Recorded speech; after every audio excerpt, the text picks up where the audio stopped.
So welcome everybody. On behalf of the Epilepsy Foundation of Wisconsin, we want to welcome you to this week's virtual meetup.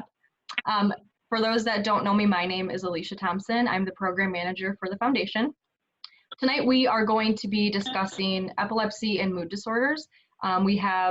With us tonight, we have neurologist Dr. Janelle Schneider of Froedtert Hospital and Medical College of Wisconsin. Before we get into that, I'm just going to do some housekeeping stuff, and before Janelle says hi. So if you were on in the beginning, I did say that we are recording this, and we're doing that so we can put it up on our website for future use for people to see in our video library. So just so you know, we are recording. Any attendee on tonight, you are muted and your video is off. If you want to enter questions, you can do so. If you look at the bottom of your screen, there's the Q&A button. And then there's also a chat button, so you can ask questions in there. And we will do questions at the end of Dr. Schneider's presentation. And then for the sake of time, just please know we might not be able to answer all questions.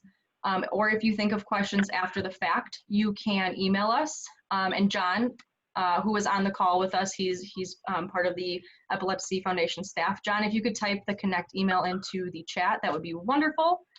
So it is connect@epilepsywisconsin.org. And we just ask that you keep questions general, please. Don't want to get too specific, again, just for the sake of time. I think that is all the housekeeping stuff. So Janelle, I know you guys can't see her. Her video is not working, unfortunately. But Janelle, if you want to just do an introduction, and then we'll get into the presentation. Yeah, so hi everyone. Sorry about the video issue tonight. So I am Dr. Janelle Schneider. I'm an epileptologist with Froedtert and the Medical College. And I see both adults and children in my practice. And I'm happy to be here with you. So, this is a topic that I particularly enjoy discussing. So I'm happy to be here. Yes, thank you very much. So Janelle, I am going to share my screen with everybody.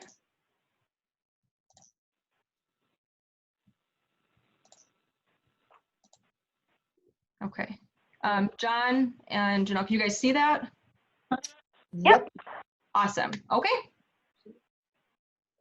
All right, so we'll get started, and then Alicia, I'll cue you when I need you to advance the slides. But I don't think we need to stick on this slide too long.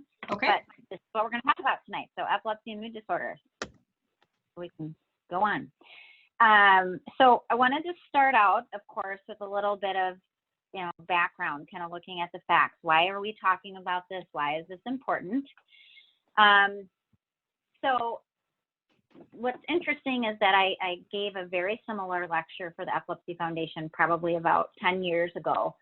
And so it was interesting for me putting this little talk together tonight, because what was exciting for me was that I think we have some new perspectives that we can talk about tonight that are really positive as far as some of the new things that we're learning about the connections between epilepsy and mood disorders. That I think have potential to really change the way that we approach things and the way that we treat things. So the reason why we're talking about this is because we've recognized for a very long time that patients who have epilepsy have a very high incidence of having depression and other mood disorders. So it's not just depression, it includes other things like anxiety.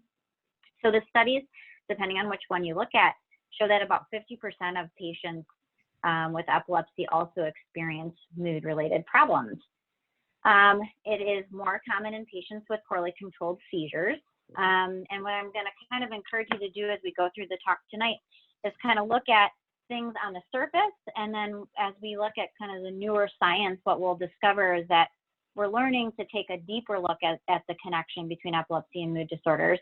So on the surface, you might say to yourself, of course, people with poorly controlled seizures have a higher incidence of mood disorders. They're depressed because their seizures aren't controlled. But as you'll see, kind of as we look at some of the new science, that it's probably a little bit more complicated than that. So the estimates are about 20% of patients with poorly controlled seizures have suicidal thoughts. So with depression, unfortunately, comes risk of suicide.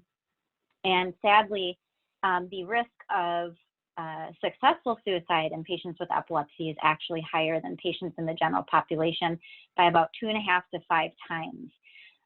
So I hope those two statistics really highlight the importance of why we're talking about this and why we need to keep working as doctors and scientists to try to figure out what we can be doing to help with this. So if you've ever looked at any kind of epilepsy research, a lot of times what we look at in patients when we're asking them questions about, the different things that they're dealing with on a day-to-day basis, we use something called a quality of life rating scale. So anytime we're looking at interventions, what we do is we look at what types of things affect the quality of life of patients with epilepsy. And interestingly, when patients are asked about the number one thing that affects their quality of life, they rate their mood and depression as being the number one factor that impacts the quality of their life, even above and beyond the continued presence of seizures. So I think that highlights, again, for patients, how important of an issue this is. Okay, we can move on. All right. So talking about the symptoms of depression and mood disorders, it's not just sadness. I think a lot of my patients, when we talk about this, they think, well, I'm not sad, so I'm not depressed. But actually, the symptoms of depression aren't necessarily just sadness. So they can manifest in a lot of different ways. So lack of enjoyment or lack of interest in things that people previously enjoyed. Things like difficulty with sleeping. That can be either sleeping too much or having difficulty sleeping. Changes in appetite, again, both ways, loss of appetite or kind of overeating because as a way to kind of give yourself some kind of pleasure. Excessive worry, rumination, worrying about a variety of different things. It doesn't have to necessarily be related to your epilepsy or seizures. Lack of energy, very common symptom of depression. So just not having the energy to do the things that you want to do. And again, it's not just sadness, it's other mood symptoms. So things like feeling irritable, easily angry, those types of things can be symptoms of depression. And then of course, sadness and crying spells can be a symptom as well. So this is kind of our surface slide. So I said, we're going to look at things kind of on the surface and then we're going to dive a little bit deeper. So when you stop to think about, and I think this is kind of where we were 10 years ago, or trying to think of, why are patients with epilepsy experiencing depression? And so there's a lot of reasons that we could all probably come up with if we stop and think about it, including some of the things that I'm listing here. So seizures are socially isolating. So patients become worried or embarrassed about the idea of having seizures in public or in social situations. Very often I hear from my patients that they're living in this kind of constant state of fear and anxiety about the possibility of having a seizure, whether it's in a social situation or not. There's this kind of constant feeling or a state of anxiety about worrying about the possibility of a seizure occurring in an inopportune situation. Lack of independence is another big thing because sometimes patients with seizures that are not well controlled may need help with some of the things that they're doing on a day-to-day basis, including the next thing, not being able to drive. And, losing our independence is something that definitely can affect our feelings of self-worth and mood, of course.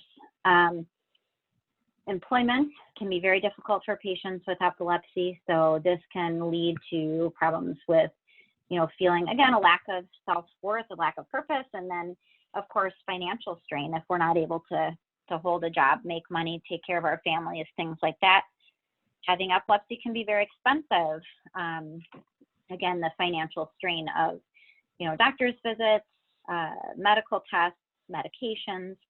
A lot of people don't like the idea of taking medication or having an association with some kind of medical illness.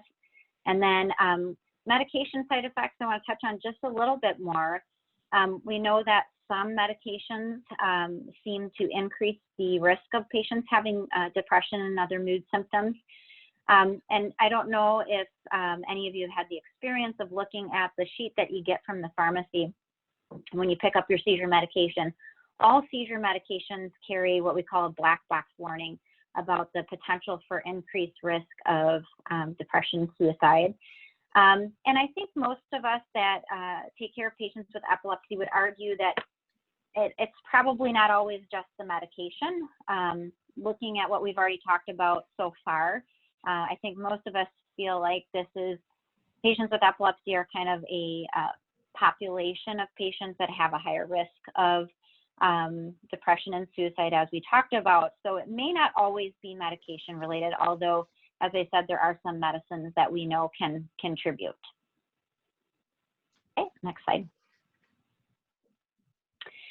So this is where we start to look at things a little bit more deeply. So not too long ago, as you know, scientists and doctors are looking at this high incidence of depression and mood disorders in patients with epilepsy, some researchers started doing some really interesting studies looking at this relationship a little bit more closely.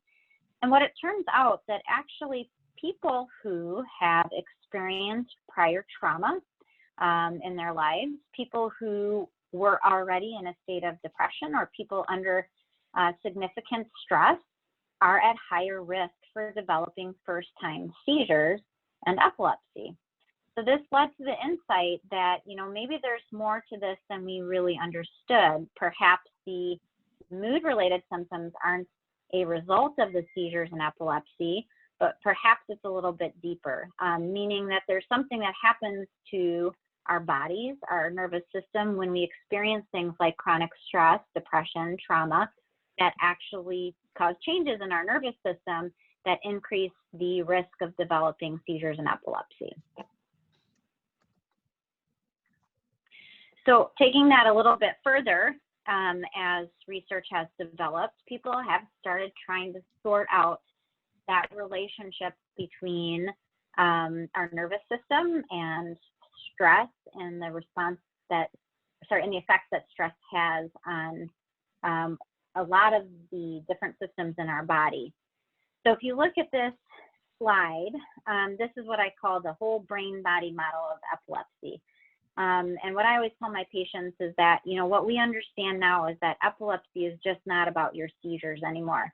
Epilepsy is really a whole brain body disorder, and we're learning more and more about that as research is developed. So when you look at this slide, I think probably one of the things that might stand out to many of you is the vagus nerve. There's something that exists for treatment of epilepsy that some of you may have heard of called the vagus nerve stimulator. So we have known for many, many years, even longer than the vagus nerve stimulator has been around, that using something, including the vagus nerve stimulator, to influence the vagus nerve has an effect on seizures.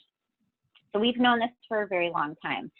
So looking at trying to identify what is it that is the connection between our brain and our body, there's been a lot of research in recent years looking at the influence of the vagus nerve and the connection that the vagus nerve has between our brain and our body health. And this is not just in the realm of epilepsy and seizures, but also in looking at primary mood disorders, so people that have depression and anxiety not related to epilepsy, and then also looking at things like dementia. And so what the science is showing us is that the vagus nerve is probably the biggest connection that we have between our brain and the other body systems. In my diagram here, I'm showing the connection to our intestines or our gut, and we'll talk a little bit more about that. But the vagus nerve also has an influence on a variety of other body systems. And so the new thought is that the vagus nerve is kind of the connection here. And the vagus nerve carries information from our brain and our body about stress and what's going on in our brain, and it transmits those signals kind of back and forth. And it can carry signals of inflammation. So if we're under stress, what we are learning is that our vagus nerve tells our body that we're in a state of inflammation just from being in a state of stress. And the vagus nerve, if you look at the brain, I listed some areas there in the brain that we know are influenced by the vagus nerve. And those, if you have knowledge of epilepsy in kind of a more anatomical sense, what you'll recognize is that those areas of the brain are the very areas that are commonly implicated or involved in seizures. And then if you look at some of the other areas, those are the areas of our brain that are involved in things like the stress response. So I'm hoping that this diagram kind of brings together to you our understanding of some of the things that we are now seeing as probably a connection, maybe a missed opportunity up until this point for intervention and treatment. So if you look underneath the intestines, I wrote the word gut microbiome. This is also another big science word right now, again, being researched for multiple different health reasons, including a variety of different neurological disorders.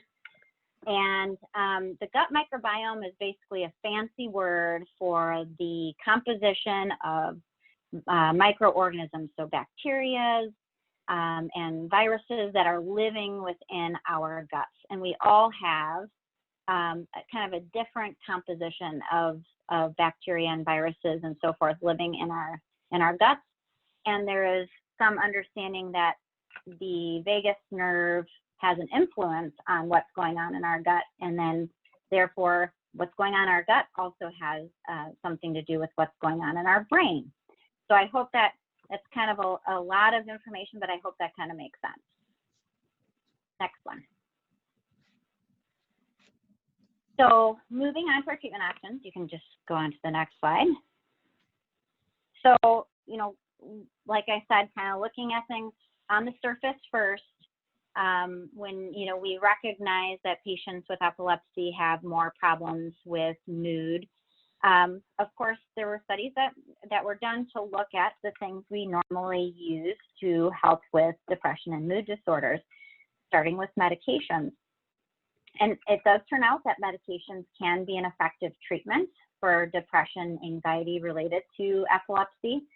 And the majority of these medications are completely safe and again have been shown to be effective. The most common type of medication that's used is something called a serotonin reuptake inhibitor, or you may have heard the term SSRI. So those medications are probably the most common class, although there are other medicines. It depends on the comfort of your neurologist, whether this is something that they would help you with managing. A lot of primary care physicians are also comfortable with management of this. Occasionally, it may require the assistance or the expertise of a psychiatrist, again, depending on the comfort level of your other providers. There is one exception that I want to point out, a medication called Wellbutrin or bupropion. That's a depression medication that seems to increase the risk of seizures.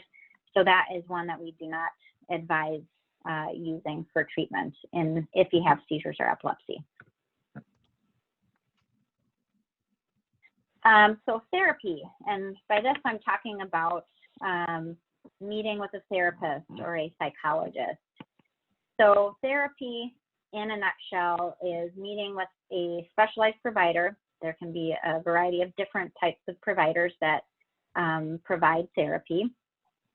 And in a sense, it is a section where you discuss thoughts, feelings, emotions, and the goal is that the therapist allows you to develop some new insight about those thoughts, feelings, and emotions, and ideally also learn new mechanisms or new ways to kind of change your thought processes, change your behavior patterns or your responses to stressful situations, etc. So that's kind of what therapy is. There are a number of defined types or techniques for delivering therapy, and some things might work better for one person versus another. So I point that out because as I say here in this last point, it's really important for you to feel comfortable with the therapist or psychologist that you're working with. And it's also important for you to try somebody new if you're not feeling a connection with the person that you see first, because that's really important when it comes to being successful with therapy. I mentioned one specific form of therapy called cognitive behavioral therapy, which is a form of therapy. It's a technique of delivering therapy that has been studied specifically and has been found to be beneficial in patients with epilepsy, and actually possibly even more beneficial than medication treatment for depression and mood.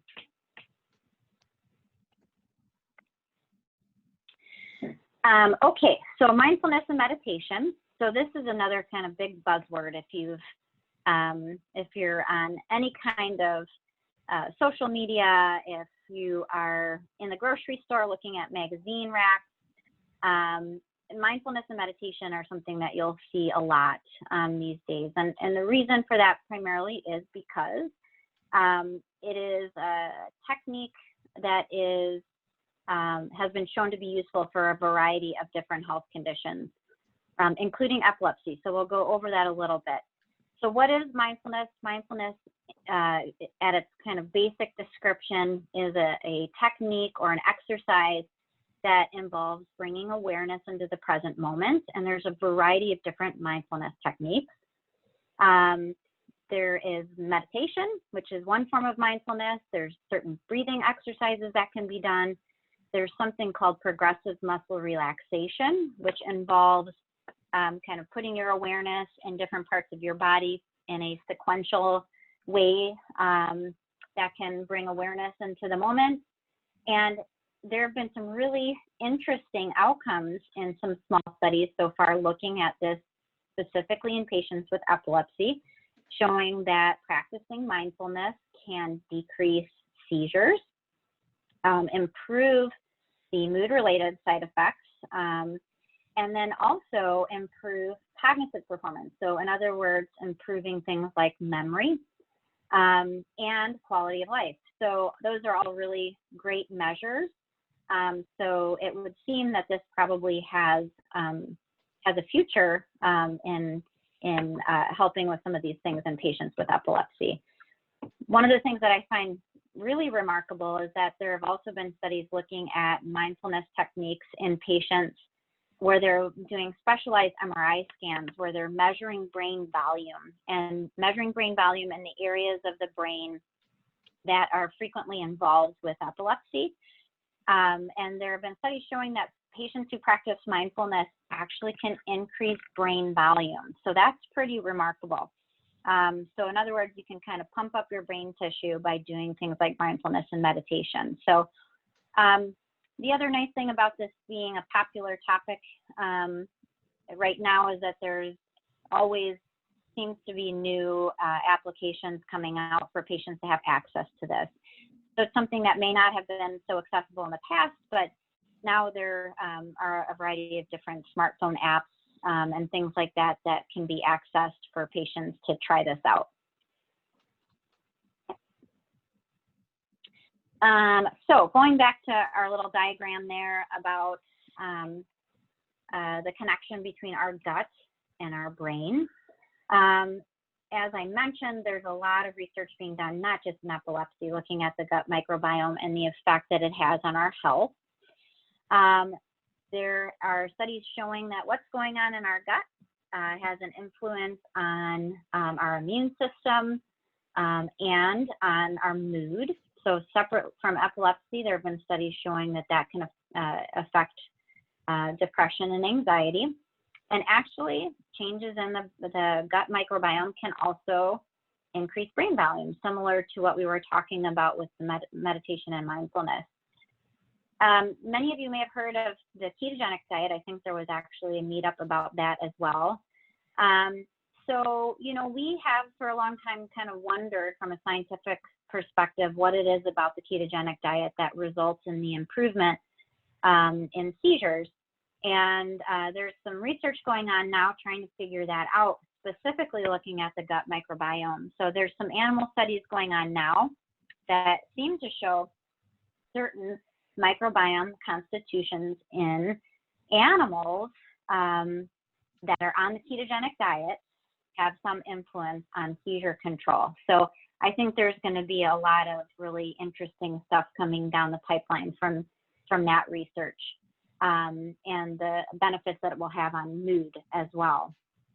So that's kind of the diet portion. So just some last minute points before we get to questions. So first of all, mood disorders are common in patients with epilepsy, again, more common if seizures are poorly controlled. Mood disorders are part of the whole brain-body disease that we call epilepsy. So again, epilepsy isn't just about seizures. We're now recognizing that, you know, there's other things that are involved, and I hope that this talk kind of highlights to you the importance of addressing mood just as much as the importance of addressing your seizures, because of that bidirectional relationship that we talked about. So effective treatments for epilepsy moving forward really should be focused on addressing both things, and should be part of your epilepsy care. So definitely would encourage any of you who are experiencing problems with mood to talk to your neurologist about that and look into what options might be available for treatment. Okay, I'm going to stop sharing my screen. Okay. Perfect. So is it off, everybody? Is it good? Or do you still see my screen? I don't see your screen. Okay, perfect. So yeah, we're gonna open it up to questions now.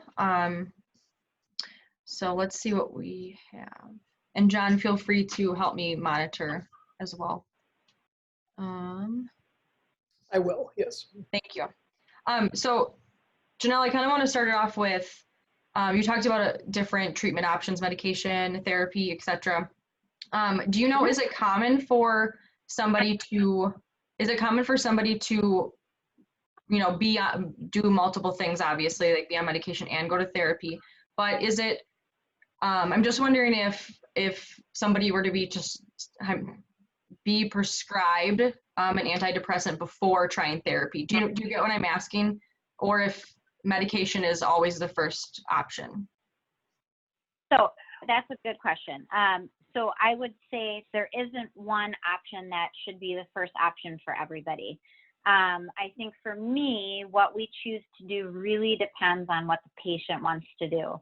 And to some extent, access and how significant the mood-related symptoms are.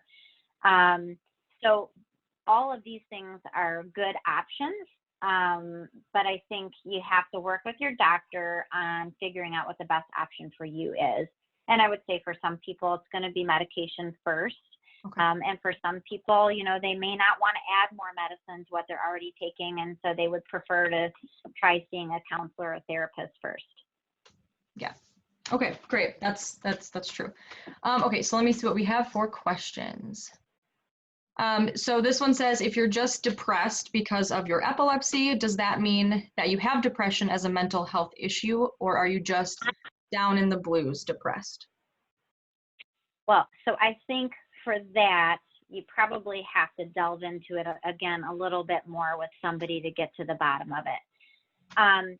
So, you know, when we talk about depression and mood disorders, there's something that we call situational depression. So in other words, you know, something specific has occurred in a situation that has resulted in you feeling down or depressed. And if that's what we're dealing with, that's something that should be transient. In other words, you know, over a period of time, which I would say would be a reasonable period of time, you know, not more than a few months, as that situation improves, the hope would be that, you know, if this is a situational depression, then you're going to start feeling better from the standpoint of your mood. If it's something that lingers on, and then that might not be what it is, and it might be something more than that. And I guess the other thing that I would encourage you to look at is, how is that depression or that mood that you're feeling, how is that impacting your day-to-day life? If it's impacting your day-to-day life for an extended period of time, it's probably more than a situational depression. It's probably more than just not feeling, yourself or feeling down because of your epilepsy. So I think you want to look at, again, how long it's going on and how it's impacting your day-to-day life before you decide whether it might be a bigger problem than it is. And, if you talk to your doctor about it, the hope is that then they'll be at least looped into the situation so that at your future appointments, it's something that, you both can continue to talk about and, recognize when it does become a problem if it's not. Yes, definitely. And I think doctors now, isn't that a question that is always asked typically as well for appointments in general? Just like how people have been feeling? Isn't that, I feel like that's typically something that is asked.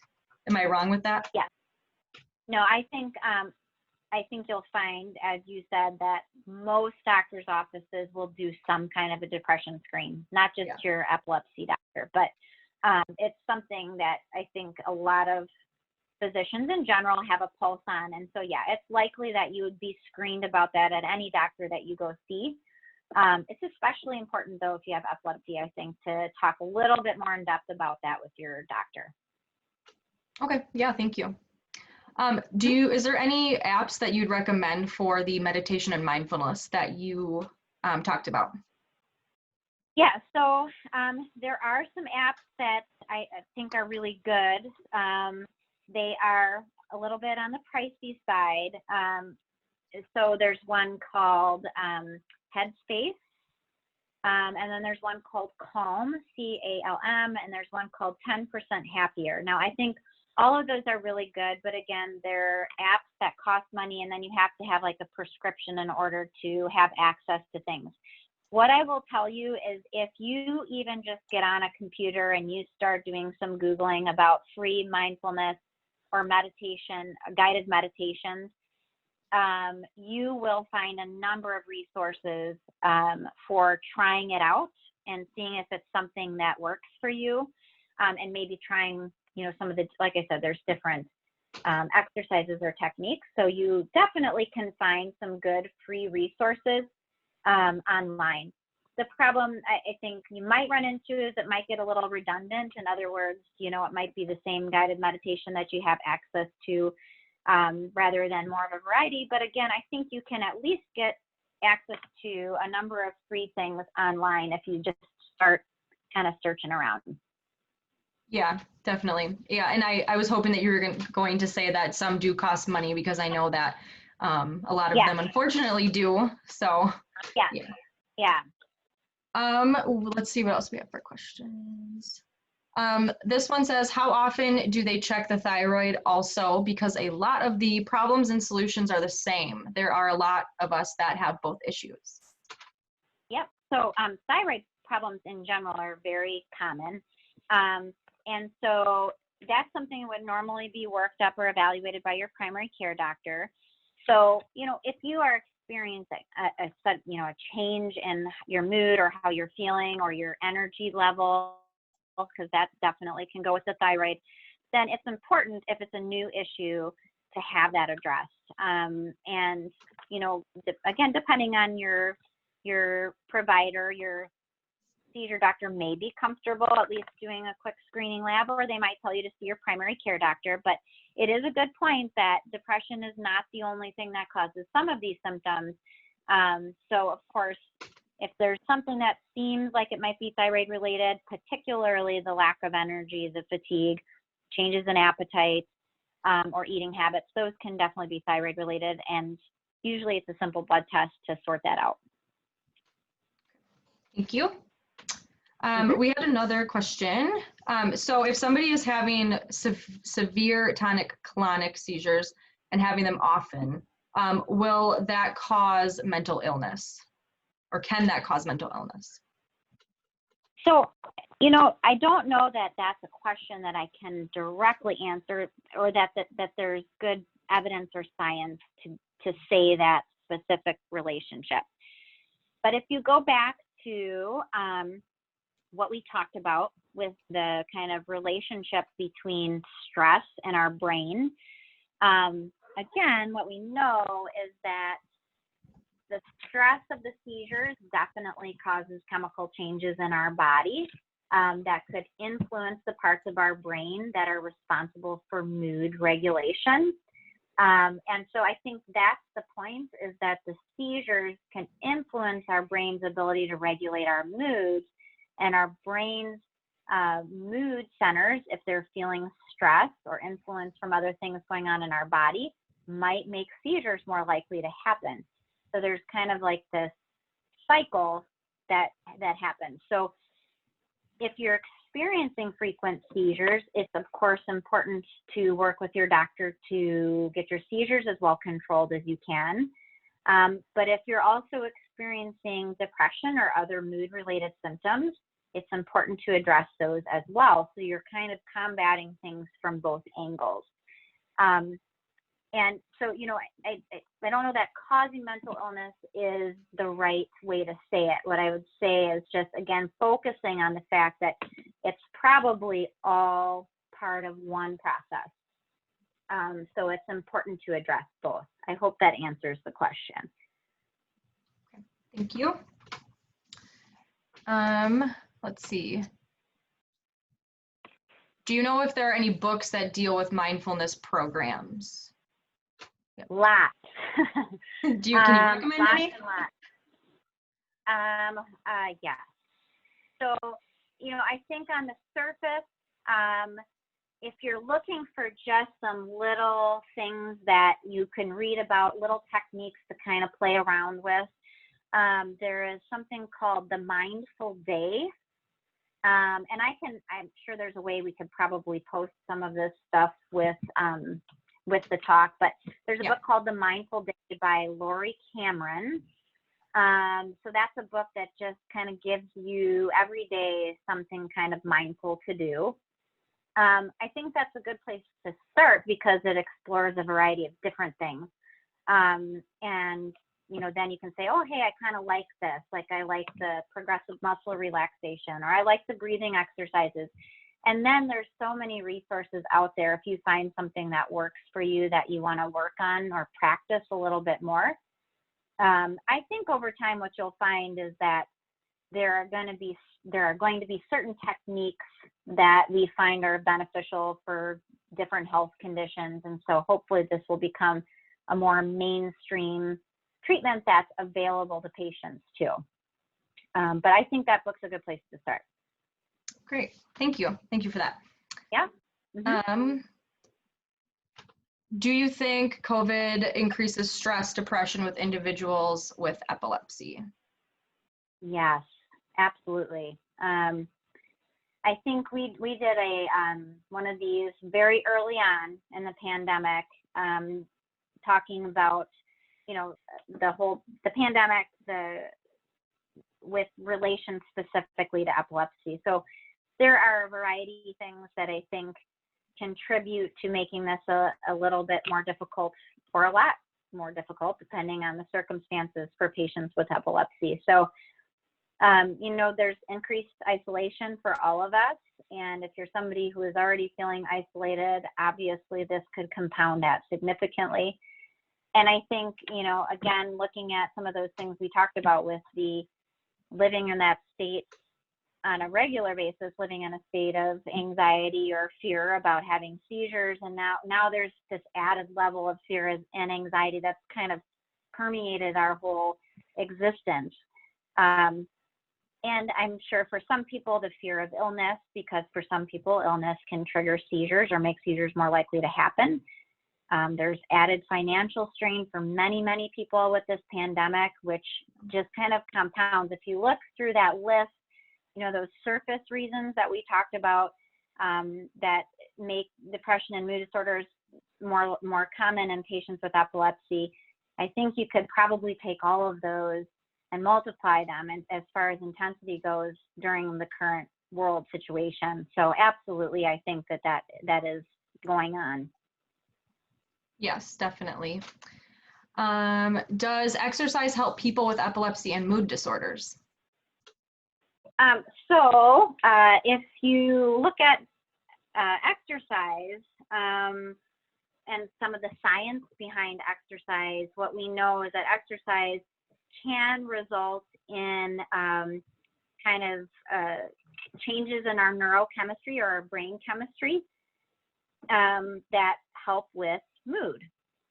So I think you can look at exercise as, you know, a form of treatment of maybe the mood-related symptoms.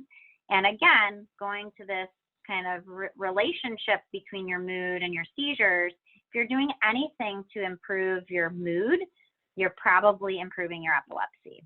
So in that way, I would say yes. Wonderful. And I know exercise, yeah, the good endorphins that you get from it, typically they say, Exactly. right? Yeah, Yep, they always say exactly. exercise can help with that.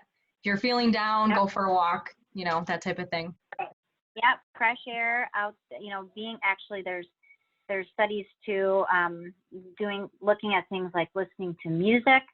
There was actually a recent study that showed listening to, I think it was Mozart or Beethoven, one of the two, improved seizures.